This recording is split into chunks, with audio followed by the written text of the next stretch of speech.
Well, hello there, and welcome back to the Business of Becoming podcast. I am your host, Lori Kennedy, and this is episode 30. Holy moly, 30 episodes already. I really do hope that you are getting value from the podcast, and if you are, I would be ever so grateful if you would subscribe and leave a review on iTunes. The reviews are especially helpful in letting iTunes know that people really like the show, and they're going to promote it more when I have reviews. So if you've left a review or if you plan to leave a review, thank you. I really do appreciate it. Today's episode is a solo episode taking you through my decision-making process. At the time of this recording, which is mid-March 2018, and at the end of 2017, I had to make 3 very hard life/business decisions. So maybe it seems a little bit indulgent of me to even think that you would care about my decision-making process. I am someone who learns best by example.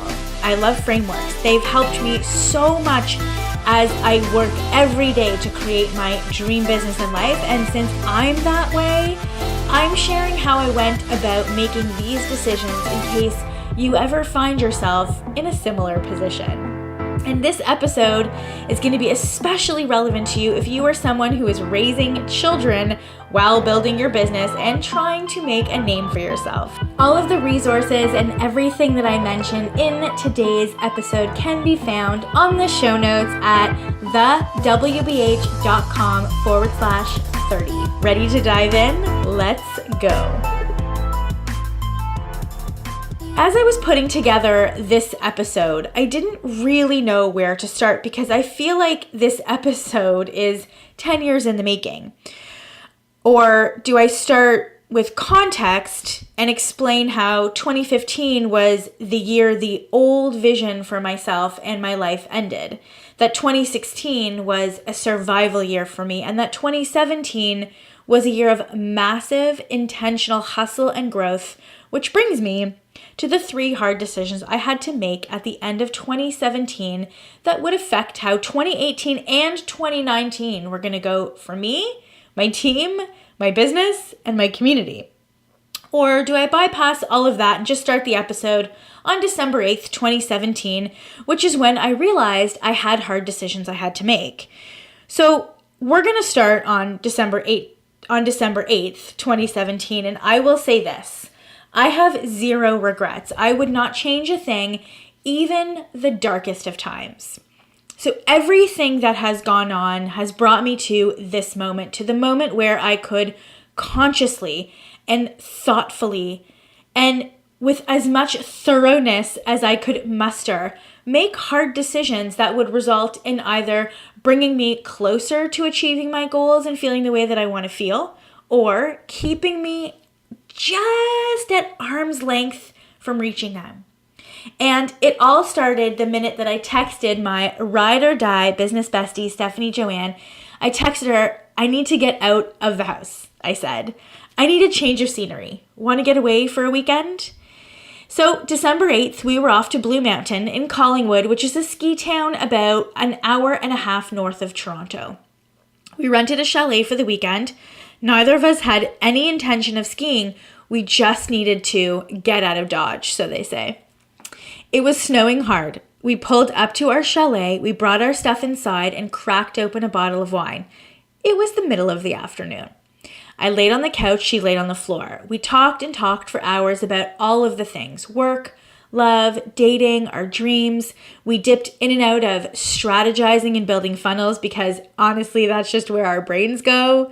We talked about how unbelievable it is to us that we get to do what we do. Like, is this my life? Is this really my life? And how we still desire to achieve so much more. And I don't really remember how we got onto the topic of creating space when I recognized that I felt like I had no space. I felt like I was constantly running at full speed.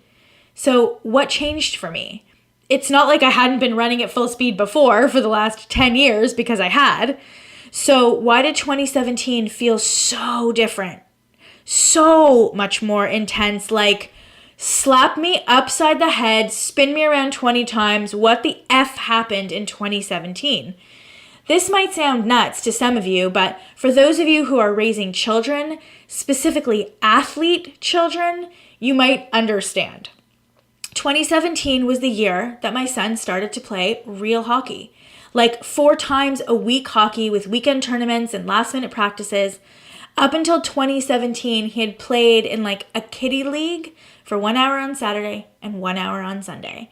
I was not accustomed to being out of my house almost every single night of the week, driving all over, and my daughter is in grade 4, which means more homework, school projects, and important issues with friends, plus 10 hours a week of gymnastics training. So here's where a bit of context is needed. I am a single mom. Enough said, right? So I said to SJ, this year hit me hard. I wasn't expecting it. I just want time. I feel like I have no time to do anything really, really well. I want time to go deep, like really deep. So here's the thing, and this is in defense of hustle. I believe that when you are building a business, you have to do multiple things at once. You have to be okay with imperfect action, and you have to be okay with shipping things out the door at 70% done. Otherwise, nothing ever gets finished, and you don't make progress in your business. So SJ said, okay, so what do you want to stop doing then so you don't feel so rushed all the time? I want to go narrow and deep in 2018. I want to focus on 3 things. I need to figure out how to reserve more energy for my kids. It's like I have 3 parts to my day. My morning magic time, which is just for me, my work day, then mom time. My day starts at 5 a.m. and ends at 9:30 p.m. Now, I know my work day isn't much different than most people's. The muggles of the world have about the same workday and the same busy life. But here's the thing that I've come to surrender to and respect as my truth, and I hope that this helps you. I've come to surrender to and respect the fact that doing what we do, creating, extroverting, supporting, thinking, strategizing, learning, building a community, launching, selling, marketing, learning, always learning, being outside of our comfort zone. Basically, being an entrepreneur requires a different level of constant brain activity and energy output versus someone who has a job, a steady paycheck, and leaves their work with their work when the clock hits 5 p.m. My work never leaves me. My brain is always on, and I love it. What that means for me is my energetic output is different than that of the average muggle. It's my job to put boundaries around my work and my family and all of that stuff, of course, but it doesn't change the fact that what I do, what we do for a living, requires us to operate on a whole different level than most people. And I love that about what I do. It requires me to be at the top of my game. So when the season of my life changed in 2017, I felt it hard because my personal life required more energy from me than it ever had before, and I wasn't ready or even close to being prepared for that. And I knew that I needed to make some adjustments in order for me to continue to operate at the top of my game. Sadly, our weekend got cut short in Collingwood because life happened, but SJ planted the seed for me.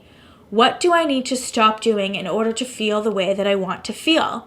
And thank you, Danielle Laporte, for this. This one question has been a lifesaver for me time and time again. So the week after our weekend getaway, I had it on my calendar to start diving deep into planning the Wellness Business Summit. I also had a call with Lewis Howes to chat about his mastermind that I had been in for 2017 and if I was going to renew for 2018. I looked at my calendar and I started to cry. Not in a good way, like anxiety, panic, cry. Deep breath. Okay, body, what is this? What's going on? What are you trying to tell me? Nothing, not one single bone in my body wanted to start planning the Wellness Business Summit. And by the way, if you're new to me, the Wellness Business Summit is my annual live event that I've been producing since 2013. We host it every year. It's 3 days. We have about 45 vendors, 350 to 400 attendees, and it requires about 6 months of almost full-time planning while I'm still running a very full-time global company. On top of that, I had to decide whether or not I was going to rejoin Lewis's mastermind. So those were the first 2 hard decisions I had to make. Do I run the Wellness Business Summit, and do I rejoin Lewis's mastermind? And the third decision I had to make unknowingly came up after I made the first 2. So in that moment, as I sat crying at my dining room table, just looking at my calendar, I realized, crap, this is what I need to stop doing in order to feel the way that I want to feel. And then came the feelings. I felt so incredibly conflicted. I was faced with 2 really hard decisions. Decision number 1, do I run the WBS, or can I actually skip it this year? Decision number 2, do I rejoin Lewis's mastermind, which requires me to travel 4 times a year, miss my weekends with my kids, and add more self-induced pressure to up-level my business because you don't join a high-level mastermind and not push yourself really, really hard. So this is where my decision-making process started, and where I realized a couple of really important things about myself that I need to work on. With decision number 1, whether I should produce the Wellness Business Summit in 2018 or not, I didn't want to make a knee-jerk reaction. I was tired, and I've learned you don't make decisions when you're tired. This was a very important decision that would affect my business and life in a very important and critical way, not to mention the lives of my team and my community. So this is what my decision-making process looked like. And I really do hope that the questions that I asked myself are questions that you can ask yourself when you come up against an opportunity or a decision that you need to make in your life that you feel conflicted about. So the first thing that I did was I went to revisit my vision for my business and my life. So since 2012, I've had a very clearly defined vision for my business and my life. The specifics aren't included in the sense of this revenue stream or that revenue stream. It's a 30,000 foot view vision that, to be honest, helped me keep my shit together when I got divorced because I still had this vision. And so I got very, very clear about it. I got even more clear about my vision. I added a couple things to it and I just solidified it. And then I got very clear on my goals for 2018. Now, this one was a bit difficult for me because when I hit my goals, I feel successful. And I also have success metrics that have nothing to do with business that I needed to factor into this decision making, because for me, success isn't just about business. I hope that's the way it is for you too, where you have goals for your business, you have goals for your life, you have goals for wealth and health and all of those things. You have to take all of your success metrics into consideration when making a decision. Then I basically interrogated myself with the help of my therapist, and I got very, very clear on how I wanted to feel in 2018. Once I got clear on how I wanted to feel, I really needed to take a hard look at my personal and parenting responsibilities. What can I handle? What pushes me over the edge, and how would I like to show up as a mom? The what pushes me over the edge part, that part was really important because I feel guilt and shame around losing it on my kids. And one of my goals is to reduce the frequency with which I lose my shit with my kids. So getting very clear on my personal and parental responsibilities was a big eye-opener. It really did force me to get clear on the realness of what I could handle at the level that I want to operate. And if I'm being completely transparent, it was a lot less than what I had originally thought I could handle. Once I got really real with myself and decided the level at which I wanted to operate, the amount of responsibilities that I could take on had to diminish in order for me to show up the way that I wanted to show up. And then I got very clear on what doesn't feel good and what I need to stop doing in order to make room for the things that I want to do. So maybe I use the word clear enough in describing my decisions, but here's the thing: so many people complain about their lives. Too many people go through their life on autopilot. I am intentional with everything and everyone in my life. So while it was honestly excruciating to do this work, it was not easy, and it happened over about a month's period of time. I knew that I needed to get very real and very clear. Clarity for me removes any residual feelings that I have. Once I'm clear about whatever it is that I'm doing, I'm able to just move forward. So I asked myself, who do I have to become so that I can be the person that I want to be, to show up in a way that I'm proud of, for myself, my family, my team, my community, and so on. So you see, the business of becoming never ends. I believe that I have a responsibility to ask myself these kinds of questions all the time. I create my own reality. I choose how I want to feel. I choose how I show up in every single circumstance. In other words, I choose not to blame hockey or my current marital status for how I feel. It's up to me to make the changes that I need to make so that I can feel the way that I want to feel. So let's walk back to the first step in my decision-making process. The first thing I did was revisit my vision for my business and my life. I got very, very clear about it. In episode number 1, I walk you through how to create a vision for your business and your life. And if you've never done this exercise before, I highly recommend it. My vision is my guiding light. It is the thing that I measure all decisions against. Like I said, I first created my vision for my life back in 2012. And at the time, I was married. We kind of sort of did the vision thing together, except it was really my vision. He just liked the idea of it all, I think. That vision for my business and my life is honestly what kept me going when my marriage fell apart, when I had to sort of restructure my company and all that good stuff. And I looked at my vision when I was making this decision, and I asked myself, is this still my vision? Is this what I want? Can I really make this a reality? And the answer came fast and ferocious, and it was a full body yes. So when it came to my goals and success metrics, this is where it got a bit rough for me. So I have very clear business goals for 2018. 1,100 Health Expert News subscribers, 500 new WBA students, and 40 Launch It Like a Boss mastermind members.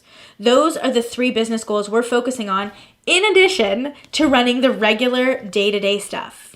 So I had to ask myself, what is it going to take for me to hit those goals? Because having goals, whether they're business related, health related, wealth related, you have to ask that question. You have to actually have a game plan and understand what it's actually going to take from you time-wise, resource-wise, energy-wise to actually hit those goals. So for me, it was really important to get into the minutia of understanding what it was going to take for me to hit those goals before I made this decision about whether or not specifically I can still hit these goals, feel the way that I want to feel, and produce the Wellness Business Summit. So figuring out how I was going to hit those goals took me an entire day, and I worked through each goal from the beginning. So I'm going to give you an example. At the end of December, when I had to make this decision whether I was going to produce the Wellness Business Summit 2018, specifically for the Health Expert newsletter, we were sitting at just under 600 subscribers. So that meant that I needed to acquire 500 subscribers over 12 months. Except that March, October, and June were out because we launched the Wellness Business Academy. So really 500 subscribers over 9 months. That's 55 subscribers per month. In my mind, I'm like, cool, doesn't seem that hard. I broke it down even further. So if I ran a webinar with 500 people registered at a 20% show rate, that's 100 people that would show up to that particular webinar. Now, not everybody buys. So if the webinar converts at 15%, which is like the average that I would convert at, that's 15 sales. That would mean I would need to run one webinar every single week for 9 months straight, give or take, to get 500 people registered to the Health Expert newsletter. We'd need 500 people registered for each webinar. I'd need 100 people to show up and 15 people to buy in order to hit my 55 sales per month. Now, a weekly webinar, that's a lot of time and that's a lot of energy. Plus, I already know that there are some weeks where I can't run a webinar. So it was like, how else am I going to go get those subscribers? Because I'm hitting that goal no matter what. Like, I will hit that goal. Okay, how else can I do it? Affiliate promotions. Great. What does that entail? How much time, energy, and resources is that going to take? Writing content, coming up with new bonuses for the affiliates, creating relationships with affiliates, troubleshooting, customer service, right? All of those types of things require time, energy, and resources. So, for me to get 500 new subscribers over a 9-month period will take some pretty serious focus, and doing a webinar once a week will take a serious amount of energy because, hello, I'm an introvert and a single mom. So just by going through that one exercise for that one goal showed me the nitty-gritty of what it's going to take for me to hit those 1,100 subscribers. So that was a really good example for me because I was like, dang, it's not as easy as I thought, right? Everything looks really good on paper, but I'm trying to make this decision of, do I have the bandwidth? Honestly and truly, given my personal and parental responsibilities, which are my priority, do I have the bandwidth to hit the goals that I want to hit and also produce the Wellness Business Summit this particular year? So then I went through the Wellness Business Academy. It's 500 new WBA students. We launch 3 times a year. So that's about 166 people per launch. Now, going back to the Health Expert newsletter, I'm not doing any webinars during pre-launch and live launch. So I'd have to make up that webinar time for the Health Expert newsletter. And this one is more specific to my team because in order for us to get those 166 new students, my team needs to solely focus on the Wellness Business Academy launch and nothing else. So at the time, being in December, I knew that if I wanted to go ahead with the Wellness Business Summit, that my team wouldn't be available February or March because we launched then, nor would they really be available in the month leading up to the Wellness Business Summit because we launch typically right after the summit happens in June. And so my team, my core team, isn't really available to help with the Wellness Business Summit, to help with the planning and the promotion, because I want them to be all over the Wellness Business Academy launch. Plus, in my defense, I wanted to redo the entire WBA curriculum before we launched again in March, and I hadn't updated it since 2015. That was going to take me all of January to do. So as I'm going through this process of what is it really going to take for me to hit my goals, it became glaringly obvious. I was going to be tied up in January, my team was going to be tied up in February, March, and May, and my personal life, we were moving into gymnastics competition season and hockey playoffs, which meant even more time spent in arenas, more practices, and more away games.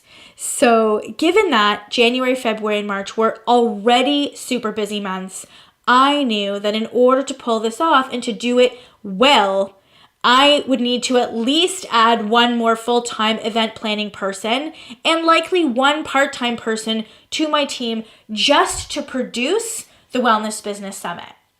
So then I asked myself, and by the way, this is all happening while I'm journaling. Like, I am writing really fast, and this is the conversation. I'm literally having this conversation with myself. I'm going through and I'm like, okay, how do I hit the 1,100 subscribers? How do we get 500 students? Can we handle this? What is everybody doing? What is it going to take for me? And then I wrote, do I want to put that extra financial stress on myself by hiring that extra person and a half, let's say? Is that how I want to feel? Is the outcome worth it? That was the question where I started to cry. And even as I think about it now, I'm starting to get a little bit choked up. Because that was a hard thing for me. Is the outcome worth it? Because I know what the WBS does for people. I know what it does for my community. I know how it literally shifts for people. Shifts their mindset, shifts their beliefs, gets them to take massive imperfect action. But I had to ask myself that question without thinking about the outcome for my people, which is really hard for me to separate. Is the outcome worth it? Is the extra work, the extra hours, the extra financial strain, is it worth it to me? And I remember writing that question in my journal. You know, is there any way that I can run the weekly webinar in January and February, redo the WBA curriculum, have it ready for March, crush the WBA launch in March, and get the Wellness Business Summit sales page ready to launch at the beginning of January, and promote it February and March and April, and show up the way that I want to feel as a mom, and maintain my Fridays off because I currently don't work on Fridays, and maintain my 3 to 4 times a week at the gym. Fast and Furious, hell no. Hell no, right? And I felt really good about that hell no. The voice inside my head was literally yelling at me, Lori, are you insane? This is supposed to be the year that you create space to have a life. Are you insane? Are you listening to yourself? So here's the thing. In the past, I would have let my fear make the decision. What if somebody else creates a better event than me and no one wants to come to mine anymore? What if people are upset because I'm not running the WBS and they don't like me and they bail out of my community? What if I lose face with my peers who validated my success because I ran a 3-day live event? Does not running the event mean I'm not as successful? Then the voice was like this. Why do you even care? Do you even care what people think anymore? What's more important to you? Your health, well-being, showing up in a way that you are proud of, really doing a great job and crushing your goals, or killing yourself to put on an event that people love just so that you can say that you did? And there it was. The truth was staring at me on the page as I was journaling. The reason the decision was so hard for me was because I was coming from a fear and ego place, a scarcity-minded, low self-worth place. The truth was that my heart wasn't into the Wellness Business Summit in that moment. My heart was more into me having a life and me being able to have free time and show up feeling awesome than me proving that I'm successful because I produced a fancy event. And I know enough now to know that if my heart isn't 100% all in, if it's not a hell yes, then it's a fuck no. Because I know that people can tell when I phone it in. Of course, I could have run the Wellness Business Summit.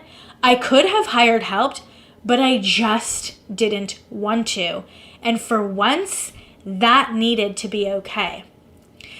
So I made that decision. It was very clear. It felt really good in my body. And I'm recording this 3 months later. Don't regret it one bit. So once I made that decision not to run the Wellness Business Summit in 2018, the next decision was pretty easy for me to make, whether or not to rejoin Lewis House's mastermind. Because I had just gone through that entire exercise of the WBA, I knew what it was going to take for me to achieve my goals. Plus, I also got really, really like ridiculously, like obnoxiously clear on how I wanted to show up as a mom and how I wanted to show up as Lori. And so it became clear to me that I really just wanted to stay put for the year. I have been traveling at least once a quarter, if not twice, since 2012. I have not had a year where I've stayed still. I also knew that I didn't need any more ideas. I didn't need that self-induced pressure, or I didn't need the inspiration to expand or grow my business. What I needed was, in fact, the opposite. Time to improve what I already have. Time to really focus on those 3 things so that I can knock them out of the park.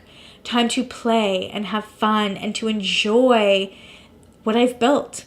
To date, to make new friends, to do the activities that I've been saying that I wanted to do for 2 years and just never made space for them. So the question was really simple. Would rejoining Lewis House's mastermind push me closer to my vision and to hitting my 2018 goals, or pull me farther away? And since I didn't need any new ideas, and I haven't even focused on the relationships that I do have, and because one of my goals this year is to save a lot of money and invest it, it didn't feel like rejoining the mastermind would be a good decision. It didn't feel right in my body. So that was that. It was that simple question of, is this going to push me closer to my goals, or is it going to pull me farther away? It was a pretty easy decision. It was going to be a no to rejoining Lewis's mastermind, even though I got a lot out of it, even though I met amazing people, and even though I knew I would have FOMO watching their masterminds and watching them all get together. I knew that I would feel left out, and that also just had to be okay. And so the third decision that came out of the first 2 decisions was, I need to stay put this year. It wasn't something that I recognized as a desire because I do like to travel, but in all honesty, the traveling for work is tiring. And because my time with my kids is limited by, I would say 50% at this point, maybe a little bit less, I have to be really selective on when it is that I do travel. And so that third decision for me was, okay, reduce your travel. Like, how can you get your travel down to almost nil? And I have been, and when I say travel, I mean networking events locally, going downtown, having to get a babysitter, doing those types of things.